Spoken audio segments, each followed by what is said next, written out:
विश्वानि देव सवितर्दुरितानि परासुव यद्भद्रं तन्न आसुव। सर्वरक्षक परमपिता परमात्मा को कृतज्ञतापूर्वक प्रणाम करते हुए, और जिस परमपिता परमात्मा ने हम सबको यहाँ भेजा, हम सब के लिए अन्न जल फल फूल साग सब्जी औषधि वनस्पतियों से लेकर समस्त प्रकार के ऐश्वर्य प्रदान किया, और इन ऐश्वर्यों का हमें अपने जीवन में किस प्रकार से प्रयोग लेना है, इन ऐश्वर्यों के बीच में रहते हुए हम अपने जीवन को कैसे कल्याण के पथ पर, निश्रेष के पथ पर हम अग्रसर कर सकते हैं और सुखमय अपने जीवन को बना सकते हैं, उसके लिए हमें परमपिता परमात्मा ने वेद रूपी अनमोल ज्ञान हमें प्रदान किया। और उसी वेद ज्ञान का हम स्वाध्याय कर रहे थे, सत्संग कर रहे थे, स्तवन कर रहे थे।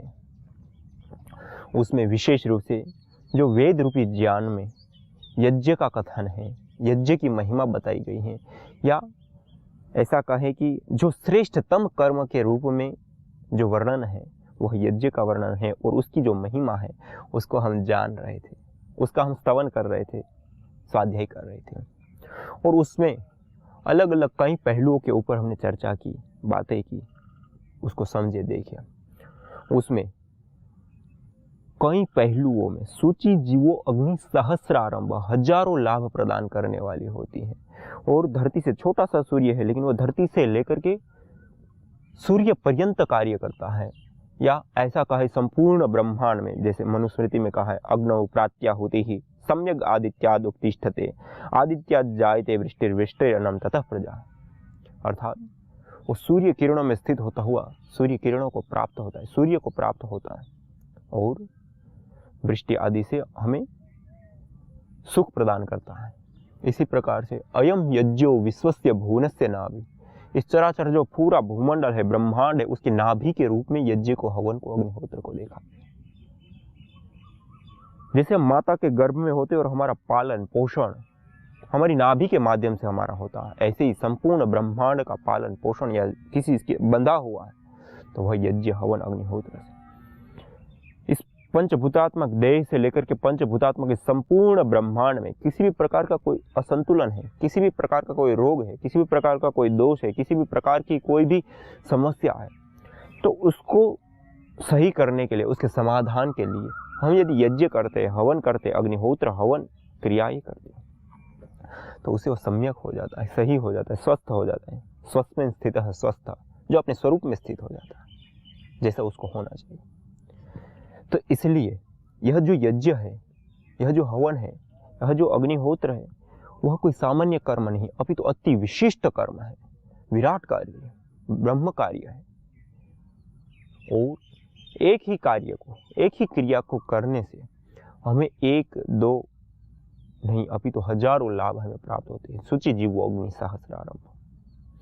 और उसमें सबसे ज्यादा, सबसे पहला हम लाभ देखें, या पहला क्या, कई सारे लाभ हैं, उसमें हम उन लाभों को देखें तो एक लाभ है स्वास्थ्य लाभ। स्वास्थ्य लाभ हमें कई रूपों में प्राप्त होता है यज्ञ के माध्यम से।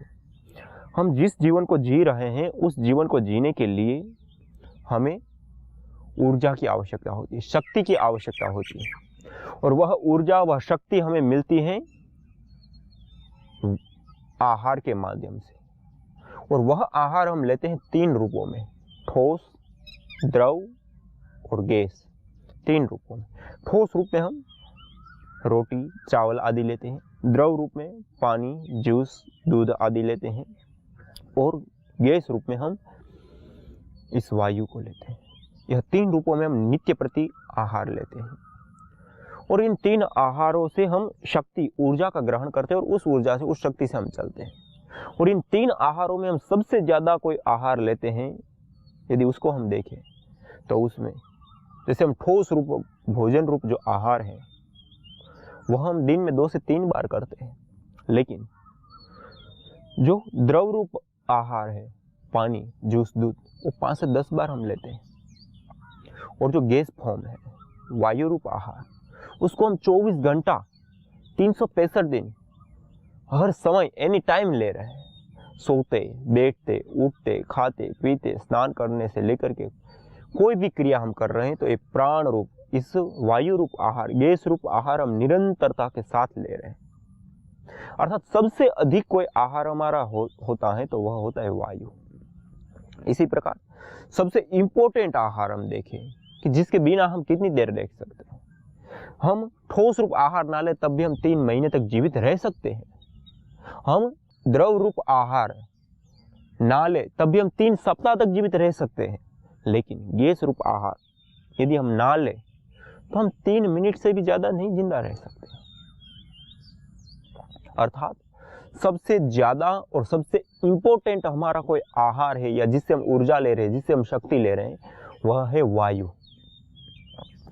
और इसी प्रकार से अन्य जीवों के लिए भी, चाहे वह पेड़ पौधे हैं, इन पेड़ पौधों में भी जो वायु रूप आहार होता है वह सबसे अधिक वो ग्रहण करते हैं, क्योंकि यह जो पेड़ पौधे होते हैं वह अपना 90 से 95% तक अपना आहार वायुमंडल से वो ग्रहण करते हैं फोटोसिंथेसिस की प्रक्रिया के माध्यम से। इतना ही नहीं, जो पीपल, बरगद या गुलर या इस प्रकार के कुछ पेड़ ऐसे होते हैं जो 99%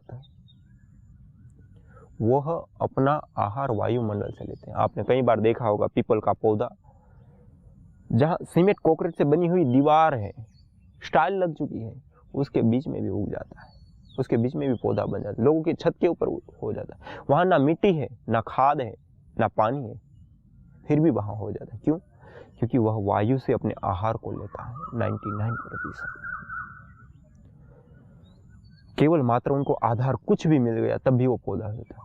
अर्थात यहाँ कहने का अभिप्राय है कि हर कोई जीव का, चाहे वह पेड़ पौधे, पशु पक्षी, कीट पतंग से लेकर के मनुष्य पर्यंत जितने भी जीव हैं, स्थावर हो चाहे वो जंगम हो, चलते फिरते हो या फिर स्थायी रूप से, जैसे पेड़ पौधे स्थायी रूप से एक ही जगह पे रहते, कोई मनुष्य है, कीट पतंग है, पशु पक्षी है, चलते फिरते, कोई भी जीव मात्र जो श्वास लेते, वो सब के सब 80-90 से लेकर के अधिक, अर्थात सबसे अधिक आहार कोई लेते हैं और किसी के माध्यम से ऊर्जा प्राप्त करते हैं तो वह वायु के माध्यम से कर रहे हैं।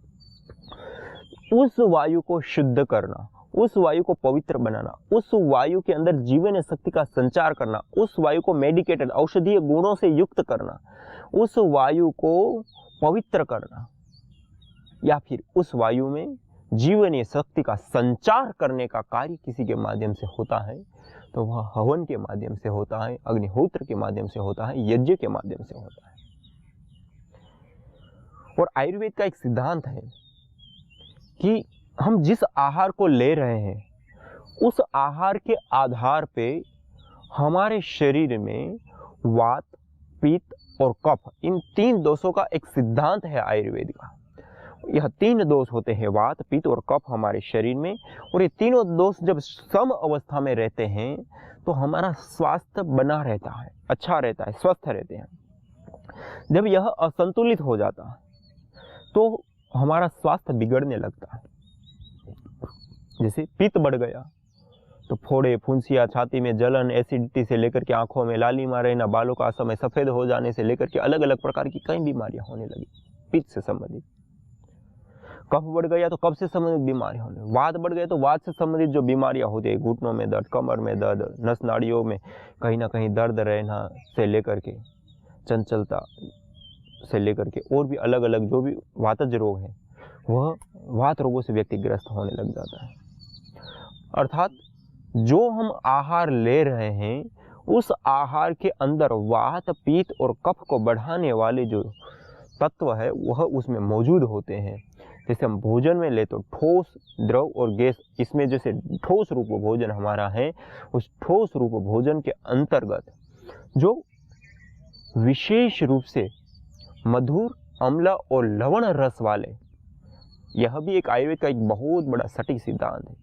हम दुनिया भर में लाखों पदार्थ है जिसको हम खा सकते, लेकिन उसको हम लोगों को एक एक करके कैसे कब तक बता सकते या कैसे हम उनका वर्णन कैसे, इसके लिए उन्होंने रसों में डिवाइड कर दिया। धरती पर जितने भी पदार्थ पाए जाते हैं, जितने भी पदार्थ, उसमें 6 रस होते हैं, मधुर, अम्ल, लवण, कटु, तिक्त और कषाय। इन 6 रसों से अतिरिक्त और कोई रस नहीं पाया जाएगा। अर्थात टेस्ट, जिसको स्वाद कहते हैं, जिसको हमारी जीवा चखती है, मधुर लगता है, अम्ल, लवण, नमकीन और कटु, तिक्त और कषाय, कड़वा है, तीखा है और कषेला है। यह 6 रस हमें सामान्य रूप से इस धरती पर पाए जाते हैं। हर पदार्थ में किसी में कोई रस होते हैं। जैसे आंवला, हरी तकी, लहसुन, ये कुछ पदार्थ ऐसे होते हैं जिसमें 4 रस भी एक साथ पाए जाते हैं, 5 रस भी पाए जाते हैं। इसको रसायन, इसलिए तो आयुर्वेद में उन पदार्थों को रसायन के रूप में देखा गया है, विशेष रूप से लाभ देने कि एक साथ कई रस उसमें है। कहने का अभिप्राय है कि आयुर्वेद का जो सिद्धांत है उसमें वात, पित्त और कफ 3 दोष होते हैं। वह 3 दोष हमारे शरीर के सम रहते हैं तो हमारा शरीर स्वस्थ रहता है, और वो असंतुलित होते हैं तो उसके आधार पर हमारे शरीर में रोग प्रवेश पाते हैं और रोग होने लगते हैं। उसको सम रखने के लिए हम जिस आहार को ले रहे हैं उस आहार के, जैसे हम ठोस रूप आहार ले रहे हैं तो उसमें मधुर, अम्ल, लवण, कटु, तिक्त, कषाय, ये जो 6 रस हैं उन 6 रसों के आधार पर जैसे अपने शरीर में अधिक कफ बढ़ रहा है तो मधु, अम्ल और लवण रस वाले पदार्थों का त्याग करके कटु, तिक्त और कषाय रस वाले पदार्थों का हम सेवन करते हैं तो स्वाभाविक रूप से हमारा शरीर स्वस्थ हो जाता है। इसी प्रकार से किसी के शरीर में अधिक वात बढ़ रहा है तो कटु, तिक्त और कषाय रस वाले पदार्थों को छोड़ दे और मधु, अम्ल और लवण रस वालों का पदार्थों का सेवन करे तो उसका शरीर स्वस्थ होने लगता है या हो जाता है। इसी प्रकार से ऋतुओं के आधार पे हमारा जो पूरा वायुमंडल है वो प्रभावित होता है। ग्रीष्म ऋतु में वायुमंडल में पित्त बढ़ जाता है, वर्षा ऋतु में वात बढ़ जाता है, और जो तीसरी ऋतु है शीत ऋतु उसमें कफ बढ़ जाता है।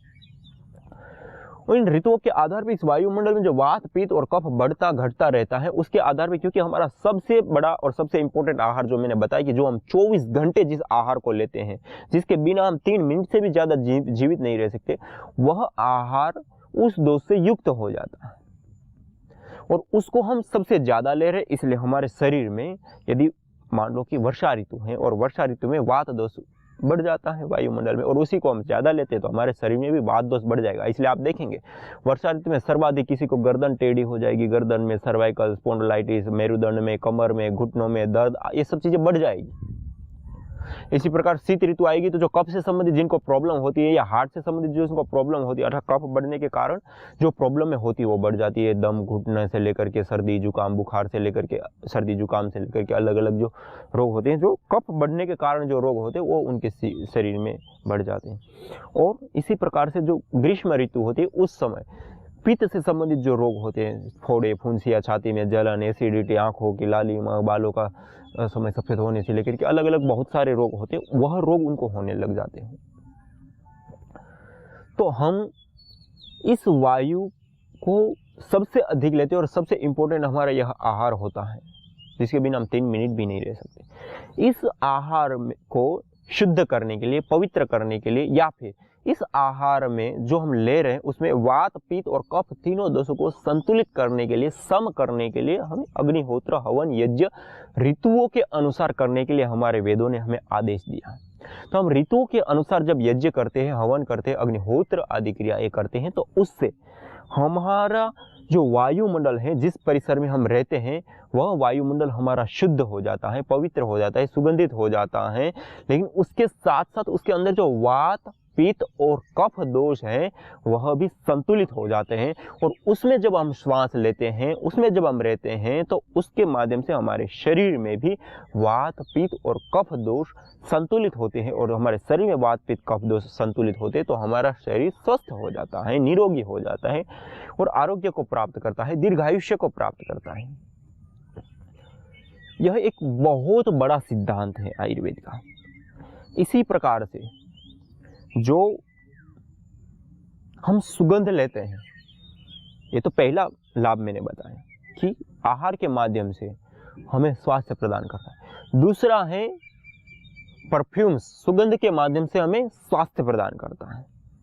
परफ्यूम्स के माध्यम से अर्थात सुगंध के माध्यम से, जिसको आज एरोमा थेरेपी के रूप में जाना जाता है, गंध चिकित्सा, एरोमा थेरेपी। आज हम बाजार में भी देखें तो अलग अलग प्रकार के बहुत सारे स्प्रे, इत्र से लेकर के अलग अलग बहुत सारे प्रोडक्ट हमें देखने को मिलते हैं और उन प्रोडक्ट के बेचने का या उनका जो प्रयोग करने का ये एक बहुत बड़ा मनोवैज्ञानिक पूर्वक ढंग से तैयार किया गया एक बहुत बड़ा बाजार है, लाखों करोड़ों रुपए का। जैसे हम इत्र आदि का हम प्रयोग करते हैं या स्प्रे का प्रयोग करते हैं, आप देखेंगे शादी विवाह से लेकर के जो पार्टियां आदि होती है उसमें आप जाएंगे और वहाँ पे जो सब लोग स्प्रे का प्रयोग करते हैं उस गंध को आप सूंघेंगे तो उससे आपकी एक अलग मानसिकता, एक अलग विचार, एक अलग आपको माहौल महसूस होगा। इसी प्रकार से आप जब मंदिर में जाएंगे, संकीर्तन भजन या जो मंदिर या धार्मिक स्थान है वहाँ जाएंगे तो वहाँ पे जिन इत्तरों का या जिन गंधों का प्रयोग किया जाता है, गुग्गुल है, लोभान की गंध है या फिर गुलाब की आदि की जो गंध है, चमेली, चंपा, मोगरा आदि की जो गंध होती है उसका मंदिरों आदि में विशेष रूप से प्रयोग होता है। और उस सुगंध को जब आप लेंगे तो आपको एक अलग महसूस होगा, शांति, महफिल और एक आह्लादपन मन को और एक सौमनस्यता मन को आपको प्राप्त होगी और एक अलग महसूस होगा। शादी विवाह या पार्टी में जाएंगे और वहाँ पे जो अलग अलग गंध का प्रयोग होता है उसको आप सुनेंगे तो आपको एक अलग महसूस होगा।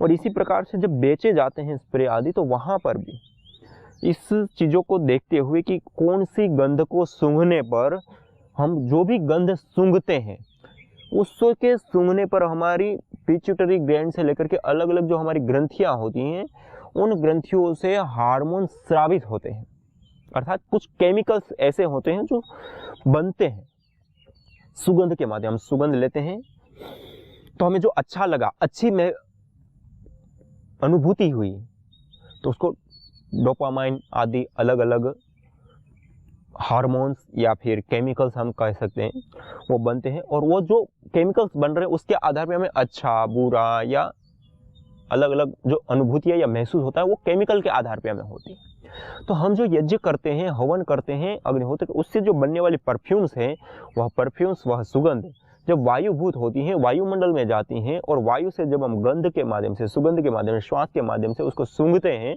तो उससे हमारी वह ग्रंथियां प्रभावित होती है और वह उस प्रकार के केमिकलों को छोड़ती है और सेकंड के कुछ ही हिस्से में वह केमिकल हमारे पूरे के पूरे शरीर में घुल जाते हैं, सेकंड के कुछ हिस्से में। और वह केमिकल एक तो गंध के माध्यम से भी बनते हैं और दूसरा वह केमिकल विचारों के माध्यम से बनते हैं। जैसी भावना या जैसे विचार हम करते हैं वैसे विचार और भावनाओं के आधार पर वह केमिकल चेंज होते रहते हैं, बनते रहते हैं और बिगड़ते रहते हैं और सेकेंडों के हिस्से में वो हमारे शरीर में घुलते रहे और उसके माध्यम से वो गुड और बैड, अच्छे और बुरे दो प्रकार के होते हैं जो हमारे को स्वास्थ्य भी देते हैं और हमारा स्वास्थ्य को गिरा भी देते हैं, यहाँ तक कि मौत का भी कारण बन जाते हैं। और इसी देश और दुनिया में बहुत सारी घटनाएं हमें देखने को, सुनने को, जानने को मिलती है। आपने कई बार सुना होगा किसी परिजन के अपने परिवार में किसी की मृत्यु हो गई, किसी का एक्सीडेंट हो गया, कोई अकस्मात कोई ऐसी घटना हो गई और उसकी सूचना मिलते ही वो खुद भी बेहोश हो जाता है, खुद ही हार्ट अटैक आ जाता है व्यक्ति को, कई बार मृत्यु का ग्रास भी बन जाता है। ऐसा क्यों होता है? क्योंकि उस घटना की सूचना आती ही उन्होंने तीव्र गति से नेगेटिव विचार किया, उस नेगेटिव विचार के आधार पर नेगेटिव केमिकल्स बने या हार्मोन्स बने और वो सेकेंडों में खून में घुल गए और जहर की तरह उन्होंने काम कर दिया, इसलिए वो बेहोश हो गया या हार्ट अटैक आ गया या मर गया। इसी प्रकार और भी बहुत सारी घटनाएं हैं। एक घटना एक माता की, उन्होंने बहुत गुस्से में आकर के कुछ कार्य किया और उसके बाद उन्होंने अपने बच्चे को दूध पिलाया।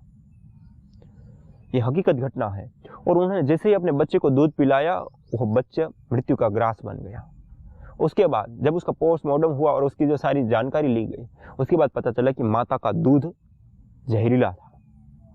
फिर उसके ऊपर जब कार्य हुआ तो उन्होंने कहा कि माता ने दूध पिलाने से पहले तीव्रता के साथ उन्होंने गुस्सा किया था और गुस्सा करने पर ये हार्मोन्स, ये केमिकल बनते और उस केमिकल का स्राव पूरे खून में और खून के माध्यम से उनके दूध में और दूध के माध्यम से वो बच्चे में और बच्चे की मृत्यु हो गई।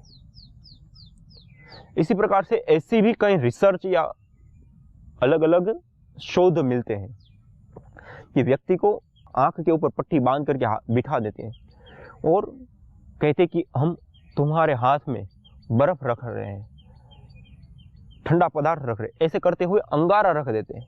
उनकी चमड़ी जलती भी नहीं है, उनको कष्ट भी नहीं हो रहा है, पीड़ा भी नहीं हो रही, उल्टा उनको ठंडा लग रहा है। और इसी प्रकार से जब उनके हाथ में ठंडा कह करके अंगारा रखा गया तो कुछ नहीं हुआ, और अंगारा बोल करके जब ठंडा रखा गया तो उनका हाथ जल जाता है और उनको पीड़ा कष्ट भी होता है। ये रिसर्चों के द्वारा भी प्रूव है। और ऐसे एक तो नहीं, ऐसे बहुत सारे अलग अलग रिसर्च या अलग अलग घटनाएं भी हमें देखने को मिलती है। तो कहने का अभिप्राय है कि हम जो भी विचार करते हैं, जो भी भावनाएं बनाते हैं, या फिर जो भी हम गंध को महसूस करते हैं या सुगंध सूंघते हैं, उसके आधार पे हमारी ग्रंथियों से केमिकल्स, हार्मोन्स का सोर्स निश्रित होता है और वो सेकंडों में हमारे खून में घुलते हैं और उससे हमें स्वास्थ्य या फिर स्वास्थ्य की हानि, दोनों चीजें हमें प्राप्त होती है। तो हम जब यज्ञ करते हैं, हवन करते हैं, अग्निहोत्र आदि क्रियाएं करते हैं, तो उस समय वहां से निकलने वाली चंदन, जावित्री, जायफल, इलायची, लौंग, तुलसी से लेकर के जो अच्छी अच्छी जड़ी बूटी हम जलाते हैं और उससे बनने वाली जो परफ्यूम्स है, जो सुगंध है, जो एरोसोल्स है, वह जब हम सूंघते हैं और हमारे घ्राण इंद्रिय के माध्यम से हमारे ग्रंथियों तक जब वो पहुंचती है गंध, तो उससे ऐसे गुड हार्मोन्स बनते हैं कि वह गुड हार्मोन्स बनने के कारण ऐसे गुड केमिकल या हार्मोन्स, और उसके माध्यम से हमारे शरीर में स्वास्थ्य मिलता है। इसलिए जिसको मिर्गी के या इस प्रकार की जो अन्य बीमारी है, जो मानसिक बीमारी है, जैसे मिर्गी आदि की बीमारी क्या होती है, जिसमें दौरा आता है, व्यक्ति गिर जाता है, पड़ जाता है, वह एक बहुत खतरनाक बीमारी होती है। और यज्ञ के माध्यम से, हवन के माध्यम से, गंध चिकित्सा के माध्यम से, जड़ी बूटियों के धूम्र के माध्यम से वह बीमारी झटके के साथ बहुत ही कम समय में दूर हो जाती है। और हमने अपने हाथों से प्रैक्टिकल करके देखा है लोगों के ऊपर। और कोई भी स्ट्रेस, तनाव, चिड़चिड़ापन या नींद ना आना, ऐसी जो बीमारियां हैं, वह व्यक्ति भी जब यज्ञ करने लग जाता है तो उनको इतनी शांति महसूस होती है, क्योंकि वो सुगंध गई उसके अंदर, वो सुगंध से गुड हार्मोन्स बने, गुड हार्मोन्स के कारण उसके पूरे शरीर में बदलाव आने लगते हैं और वो स्ट्रेस, तनाव, चिड़चिड़ापन, नींद ना आने से लेकर के जो अलग अलग मानसिक बीमारियां हैं, उनसे उनको मुक्ति मिल जाती है। यहाँ तक कि मिर्गी की एक बहन जो 7वीं क्लास में थी, तब उनको मिर्गी की प्रॉब्लम हो गई थी, जब वो 12 साल की थी तब। और उस समय से उन्होंने 3-4 साल तक लगातार एलोपैथिक से लेकर के अलग अलग जो भी दवाइयाँ, होम्योपैथिक से लेकर के अलग अलग बहुत सारी दवाइयाँ की, और उनकी वो मिर्गी की प्रॉब्लम कंट्रोल बीच में हुई, लेकिन क्योर नहीं हुई, और दवाई छोड़ते ही वो बढ़ती ही गई। हर सप्ताह में 1 से 2 बार उनको दौरे पड़ जाते थे, गिर जाती थी, बेहोश हो जाते 10 मिनट, 15 मिनट, 20-20 मिनट, और गिरने पर सिर फूट जाते, हाथ पैर टूट जाते। ऐसी एक अलग हालत होती है। उसमें भी रोड रास्ते में या ऐसी जगह पे कहीं गिर गए तो जान भी जा सकती है। तो ऐसा यह जो मिर्गी का खतरनाक रोग होता है, उस बहन को हमने कहा, उन्होंने 3 से 4 साल लगातार अलग अलग बहुत सारी चिकित्साएं, ट्रीटमेंट कर चुके थे। उसके बाद उन्होंने इस यज्ञ चिकित्सा को हमने बताया कि यज्ञ करो, और उन्होंने यज्ञ चिकित्सा को अपनाया। और जो बुद्धि को पुष्ट करने वाले, गुड हार्मोन्स, अच्छी सुगंध देने वाले चंदन, जावित्री, जायफल आदि जो अलग अलग अच्छे अच्छे जो द्रव्य हैं, उसके लिए आयुर्वेद आदि ग्रंथों में भी उसका वर्णन है और वेदों में भी उसका वर्णन है कि मिर्गी आदि के रोगों से मुक्ति पाने के लिए हम कौन से द्रव्यों का प्रयोग करें और यज्ञ के माध्यम से हम कैसे ठीक हो सकते हैं उसका। तो हमने वो कराया, उन्होंने किया। जो 4 साल में ठीक नहीं हुआ जो रोग, वह रोग उनका 3 से 6 महीने में क्योर हो गया, मतलब मिर्गी से मुक्ति मिल गई। अर्थात जो मानसिक रोग होते हैं, जो विशेष करके हार्मोन्स के माध्यम से कंट्रोल होने वाले या हार्मोन्स के माध्यम से होने वाले जो रोग, उसके लिए रामबाण की तरह झटके के साथ तुरंत कार्य करता है यज्ञ, हवन, अग्निहोत्र। इसलिए यज्ञ जैसे लाभकारी विद्या को हम अपने जीवन में अपनाएं और अपने जीवन के साथ साथ संपूर्ण जगत में भी हम दिव्यता का आधान कर सकते। पंचभूतात्मक पिंड से लेकर के पंचभूतात्मक की संपूर्ण ब्रह्मांड में स्वास्थ्य और संतुलन कायम करने का सबसे बड़ा, सबसे सरल, सबसे सस्ता और प्रभावकारी कोई सही तरीका है या पद्धति है, तो वह है यज्ञ, वह है हवन, वह है अग्निहोत्र। इसलिए मैं कहता हूं, आइए हम इस अग्निहोत्र जीवन शैली को अपनाएं, अग्निहोत्र को अपनाएं, यज्ञ को अपनाएं। हम स्वयं यज्ञ करें और को यज्ञ करने के लिए प्रेरित करें। वह हमें पंचभूतात्मक देह से लेकर ब्रह्मांड तक में जितनी भी व्याधियां हैं, उन व्याधियों से हमें मुक्त करेगा, हमारे पर्यावरण को संतुलित करेगा। और आज सबसे बड़ी समस्या माइक्रोबायोलॉजिकल प्रदूषण की, उसके बाद सबसे बड़ी समस्या है केमिकल प्रदूषण की समस्या। वायु प्रदूषण जिसको हम कहते हैं। और उसके बाद तीसरी सबसे बड़ी समस्या है वह है रेडिएशन रूपी प्रदूषण की। मानिए 3 पॉल्यूशन, माइक्रोबायोलॉजिकल प्रदूषण, केमिकल प्रदूषण और रेडिएशन का प्रदूषण, इन तीनों से हमें मुक्ति दिलाती हैं और हम अपने जीवन को सुख, शांति, समृद्धि से लेकर के सभी प्रकार की कामनाओं से, इष्ट कामोद्योग, सर्व कामोद्योग यज्ञ को कहा, सभी प्रकार की कामनाओं को पूर्ण करने वाला है। तो आइए हम स्वयं यज्ञ करें, औरों को यज्ञ करने के लिए प्रेरित करें। हम स्वयं अग्निहोत्री बने, हम स्वयं अग्निहोत्र करें, औरों को भी अग्निहोत्र करने के लिए प्रेरित करें और इस देह और इस ब्रह्मांड में हम दिव्यता का आधान करें और अपने जीवन में हम परम श्रेय को प्राप्त करें। आज इतना ही, इसी के साथ ओम शांति शांति शांति।